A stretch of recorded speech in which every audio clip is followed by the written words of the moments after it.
Welcome to the How to Be Awesome at Your Job podcast, the show where brilliant professionals share how to sharpen the universal skills required to flourish at work. Enjoy more career fun, wins, meaning, and money with your host, Pete Makaitis.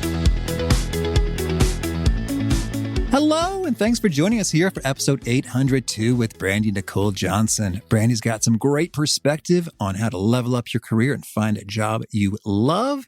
So you'll learn 1, how to get really clear on what you really want. 2, the best salary database I have ever seen. I will dork out about that at the end of the episode. And 3, the tiny mistake that can ruin your entire resume. So if you want to check out the show notes or the transcript or the links to items that we mentioned, please visit us at awesomeatyourjob.com/EP802 and check out some goodies like our 10 Days to Winning at Work email course, the full text transcripts of every episode, which are fully searchable. A lot of goodies at awesomeatyourjob.com. Now here's some info on Brandi. Brandi Nicole Johnson is an award-winning international speaker, facilitator, and coach. Currently, Brandi remains focused on her passion for developing the world's next generation of leaders and creating experiences that transform lives. Brandi spent most of her career at the Center for Creative Leadership, a globally ranked, internationally known provider of leadership development and research and executive education. Brandi has a Master's of Science degree in Management and Leadership and 2 Bachelor of Arts degrees in Political Science and Communication Studies. She loves food that's life-changing and asking provocative questions that inspire action. Big thanks to Brandi for sharing her wisdom with us. And big thanks to our sponsors. Check them out.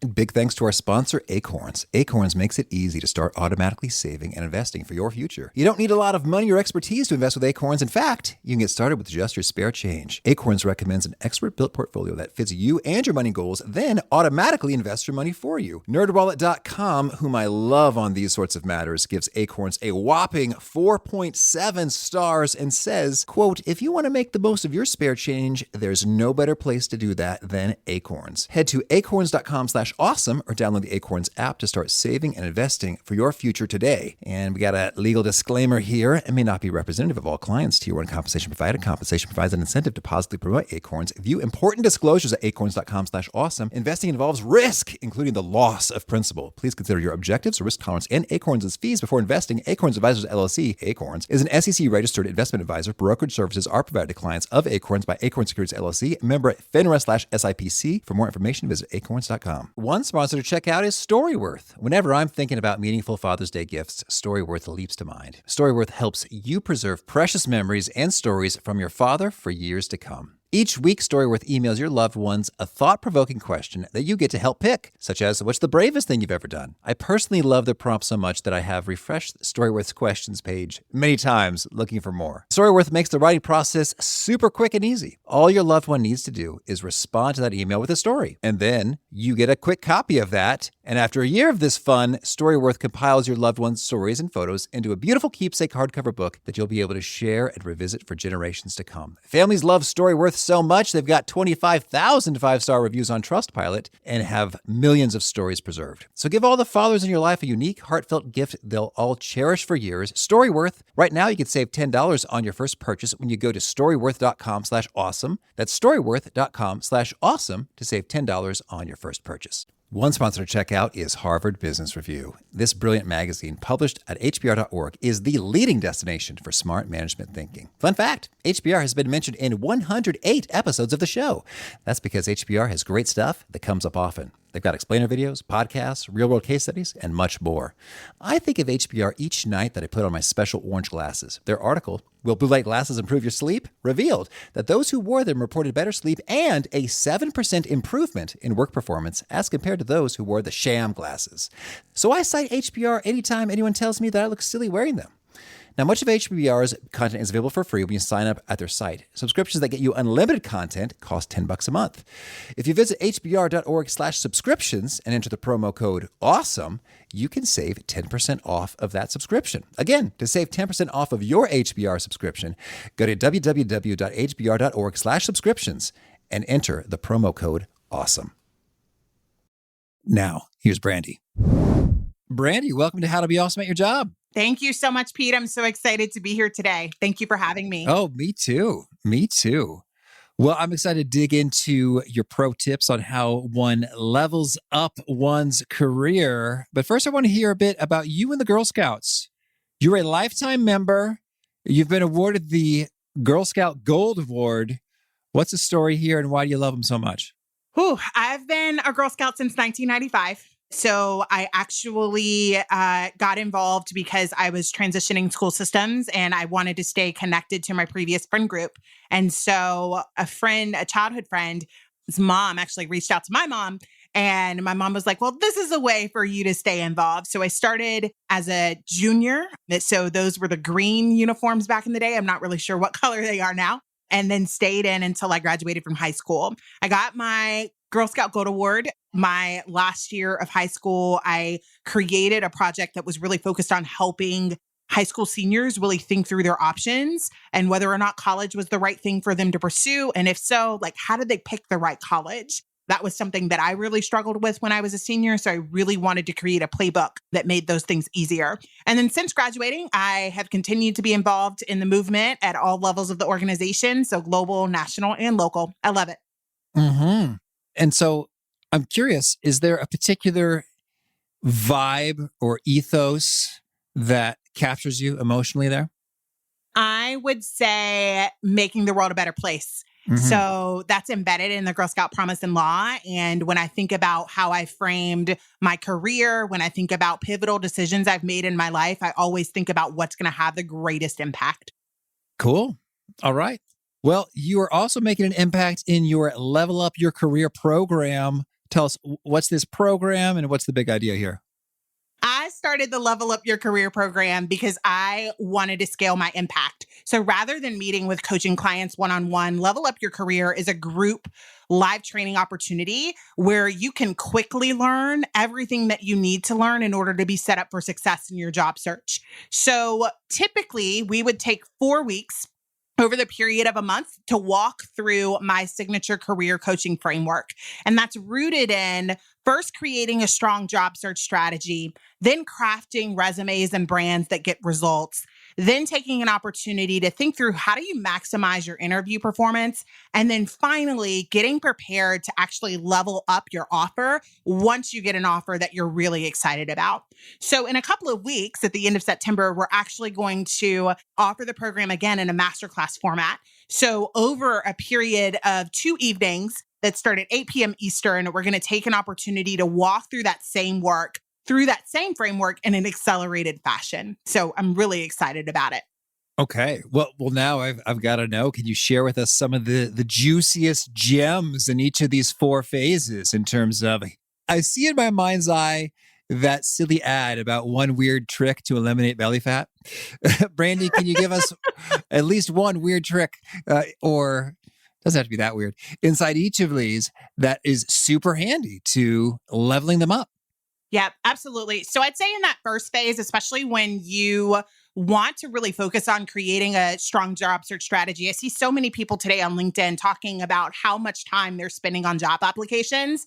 And I highly recommend not doing that. And I recommend not doing that by getting really clear around what it is that you're searching for. So there are a multitude of resources that we can pursue to help us learn more about what criteria we want to set so that we're really clear about what it is that we're looking for in terms of our next professional opportunity, and then letting technology do the work for you. So one of the magic things, or one of the wonderful things really about LinkedIn right now, is that LinkedIn allows you to set up job search alerts. So once you're clear about that criteria, LinkedIn will actually notify you when something that aligns with your criteria becomes available. And so then you're streamlining your job search in terms of the amount of time that you're spending actually on applications. In that second phase, where we're thinking through how to craft resumes and brands that really get results in a way that really wants and keeps recruiters in your inbox, this really comes down to helping other people understand what you can do for them.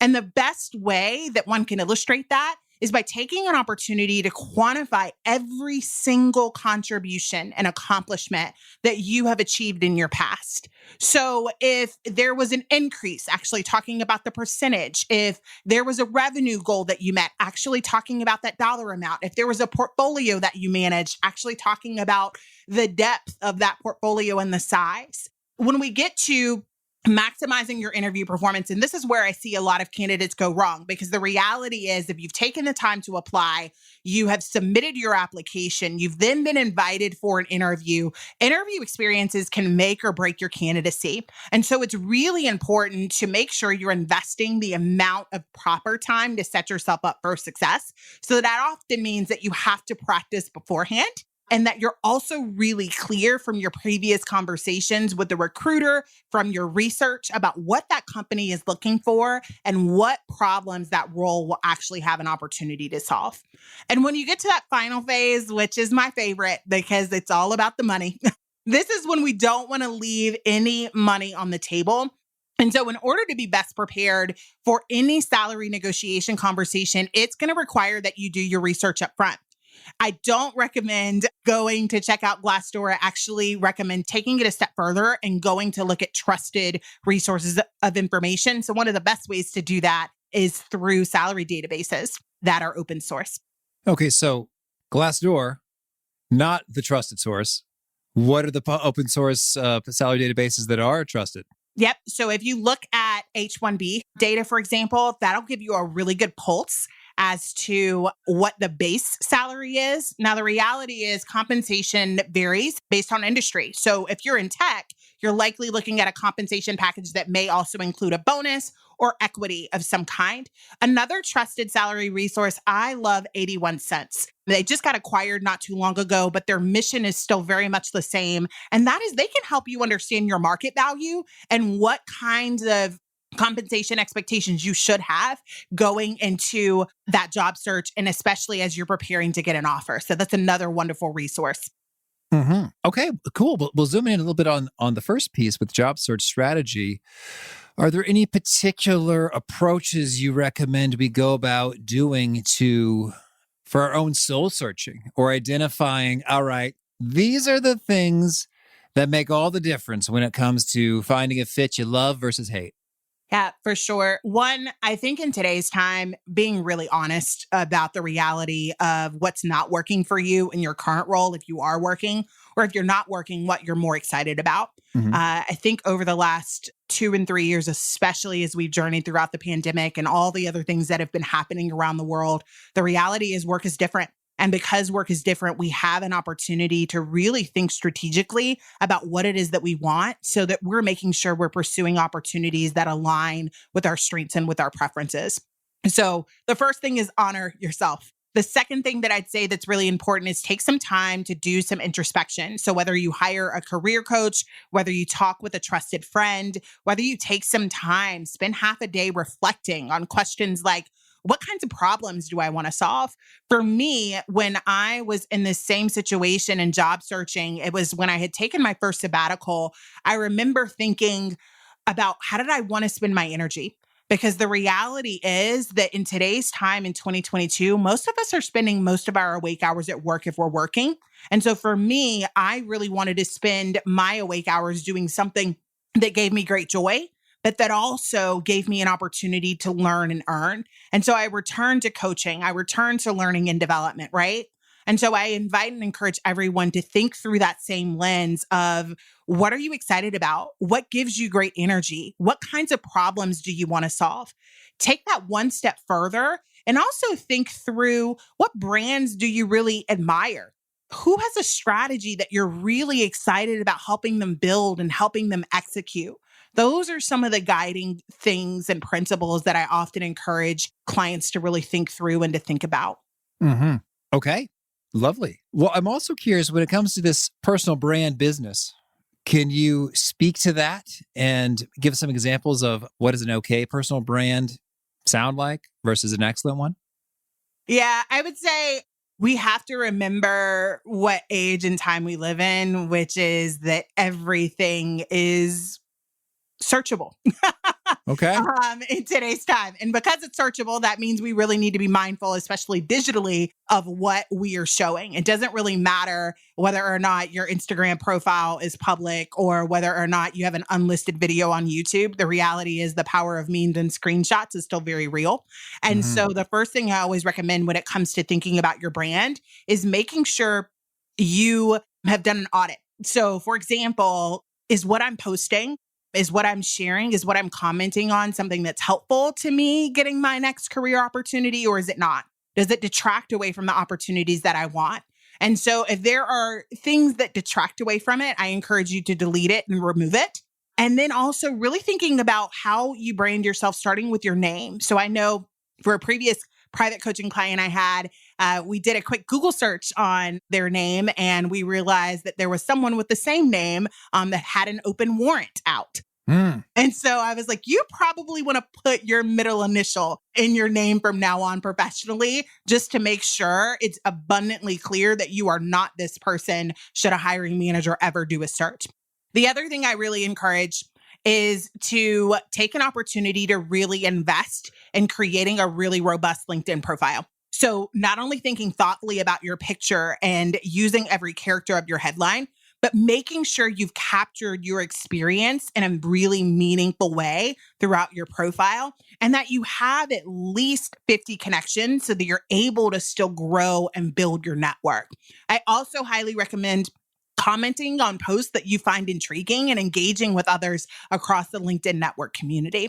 LinkedIn is very powerful, and that in today's time, if there is a new opportunity, especially if it's a new job opportunity, it goes there first. Hundreds of thousands of roles are posted there week over week. And so it's a great place not only to build and increase your professional network, but to also find out about new opportunities as they become available.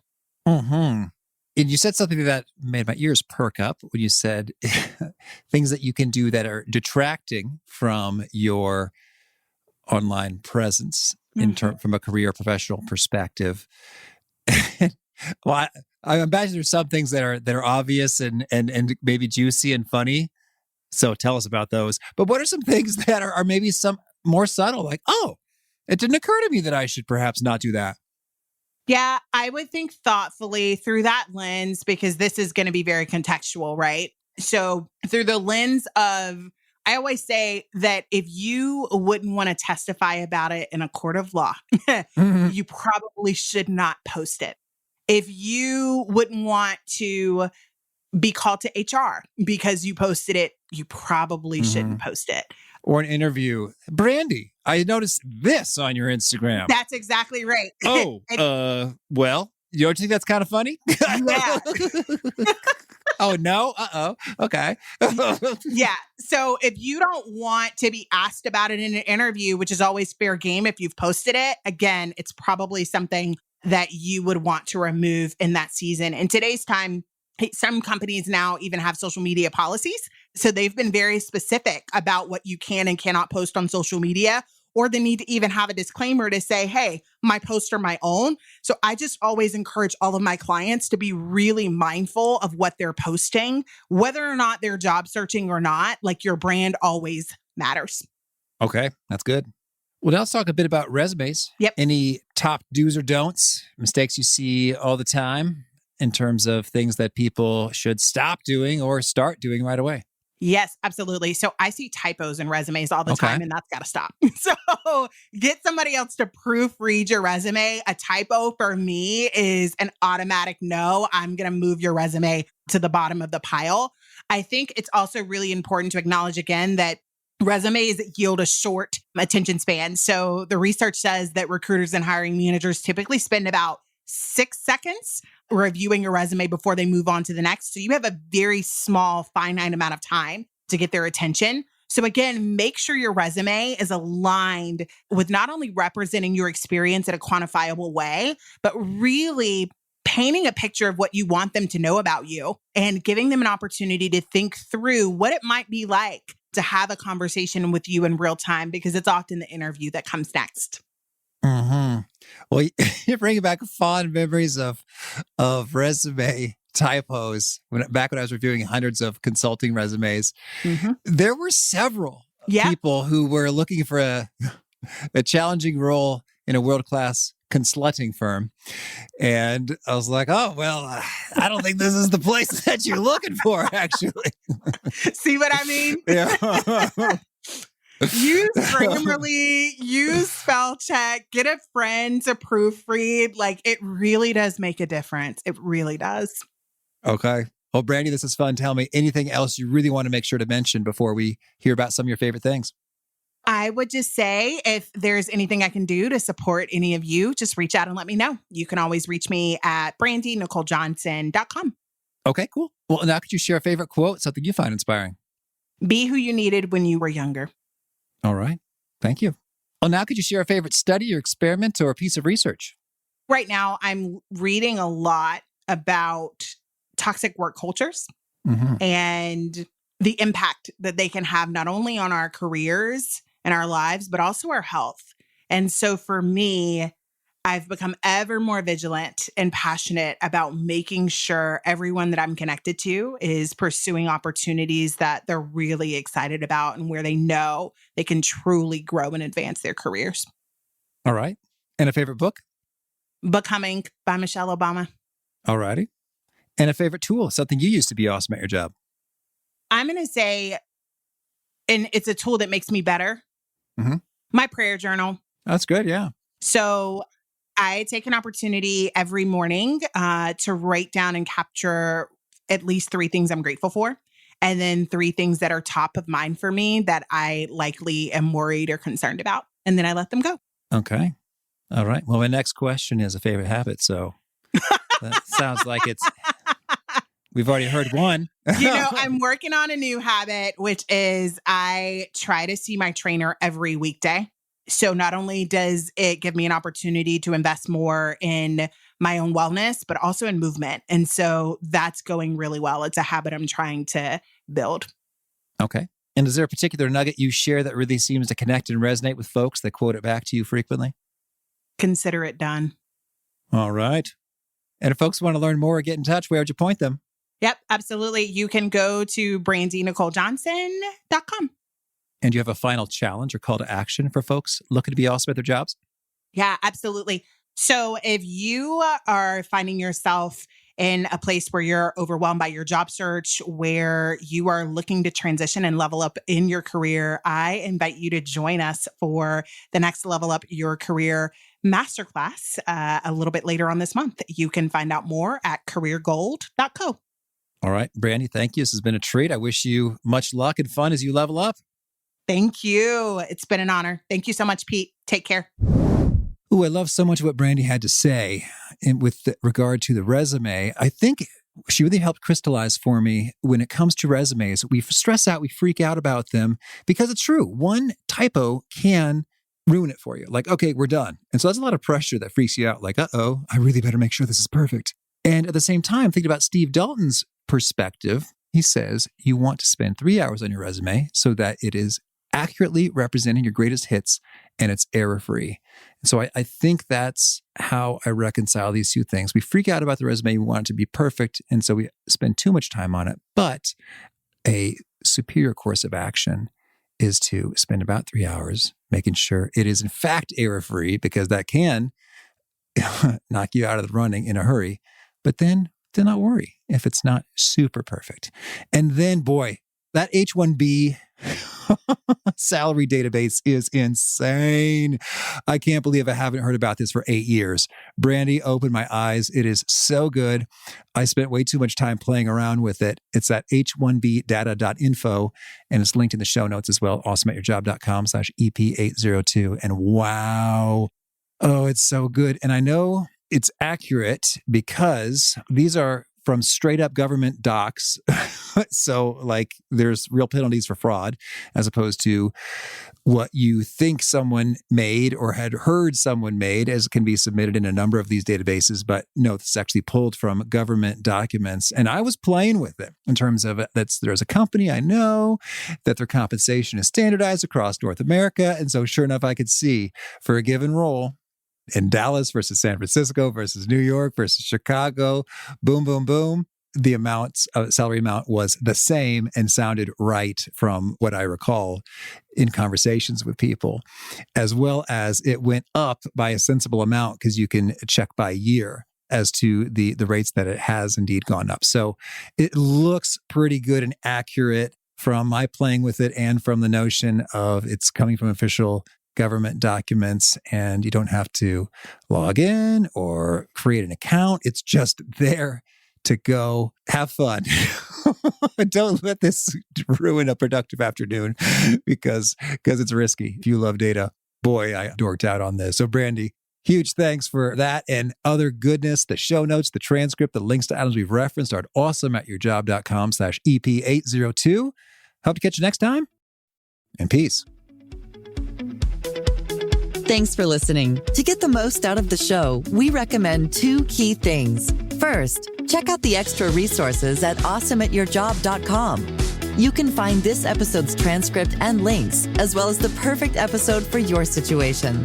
You can search the full text transcripts of hundreds of episodes or explore episodes tagged by topic and competency covered. Second, subscribe to the podcast and get future episodes automatically. You can subscribe by telling Siri and several other smartphones and speakers, subscribe to the How to Be Awesome at Your Job podcast, or by tapping subscribe in your podcast player of choice. If you'd like some extra help figuring out podcasts and how subscriptions work, visit awesomeatyourjob.com/subscribe for guidance. Hope to catch you on the next episode of How to Be Awesome at Your Job.